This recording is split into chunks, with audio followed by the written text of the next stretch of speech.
Once in a local area, there was a boy named Rick who had everything a boy could dream of: an enormous mansion, a room filled with the latest gadgets, and parents who handed him whatever he wanted before he even asked. Born into one of the wealthiest families in the city, Rick believed life was naturally easy and comfortable. The truth was, he didn't understand life at all. Rick's life changed the day his father's business empire collapsed. A sudden financial scandal shook the entire company. Accounts were frozen, properties seized, and newspapers screamed the Varma family name for weeks. For the first time, Rick watched his parents panic instead of confidently signing papers. Within a month, they had to leave their mansion and move into a small rented apartment in a crowded neighborhood. Gone were the silk curtains, the private driver, the fancy meals. Here came the cracked walls, the noisy streets, and a refrigerator that hummed louder than a generator. Rick hated it. His new school was nothing like the elite academy he once ruled. Students here carried old bags, shared textbooks, and saved money to buy lunch. Rick didn't understand anything about their lives. One morning, he saw a boy named Arjun polishing shoes outside the school gate. Rick was shocked. "How much do you make doing this?" Rick asked.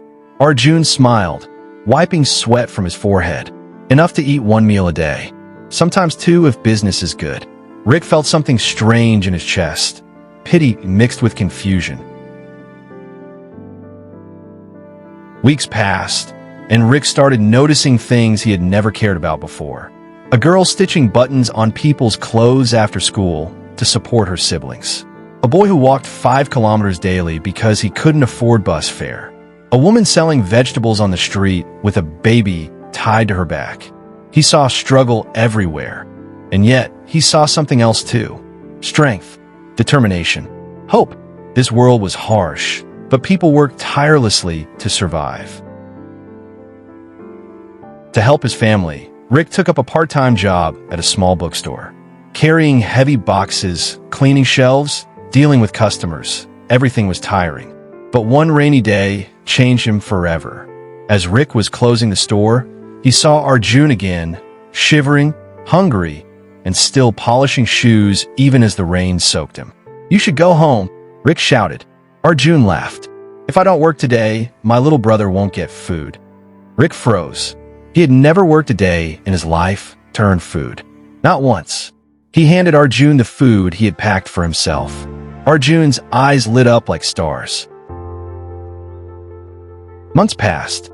Rick's body became stronger from work, and his heart became softer. He stopped complaining. He started helping. He began understanding. One evening, as he walked home, he saw his mother struggling to fix a broken chair. The old Rick would have ignored it. But the new Rick? He helped her fix it, and they laughed together, something they hadn't done in months. The fall from wealth had broken them, but the struggle was rebuilding them. 1 year later, Rick's father managed to restart his business on a smaller scale. It wasn't the same luxury-filled life, but it was stable. Rick could have returned to comfort, but he didn't. He continued working at the bookstore. He continued helping Arjun and other kids from poor families with their studies. He continued living with empathy, not arrogance. He had seen the real world, the one where every grain of rice is earned with sweat. One late evening, as Rick was closing the bookstore, an elderly man walked in. His clothes were worn, but his eyes were sharp and full of wisdom. "I'm looking for old history books," he said. Rick guided him to the shelf, and soon they began talking.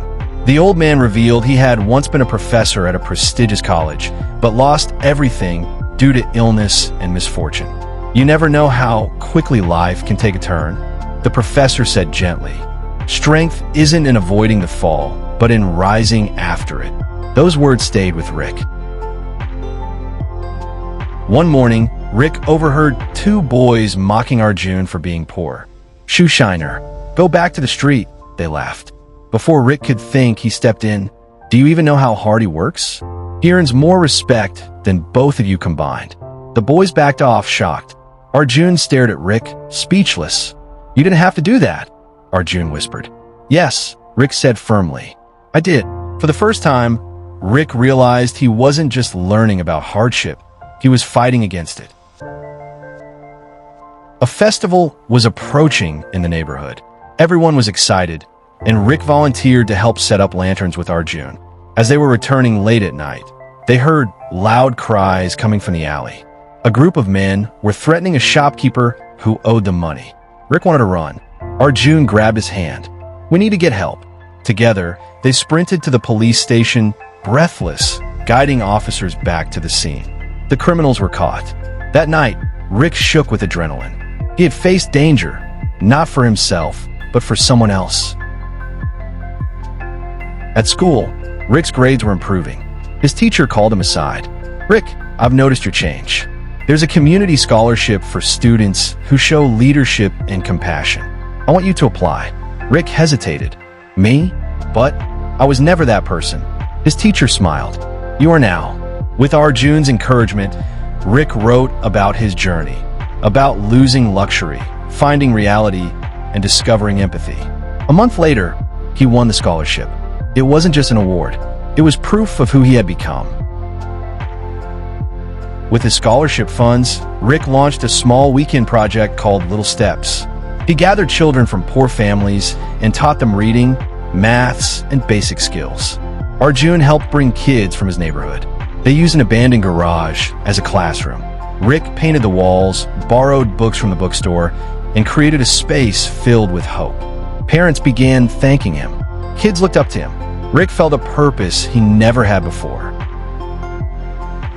One day, Rick's former rich schoolmate, Adian, visited him. "Rick, you've changed so much. Come back to our world. You don't need to waste time on these people," Adian said smugly. For a moment, Rick felt the old temptation, a life of luxury, comfort, ease.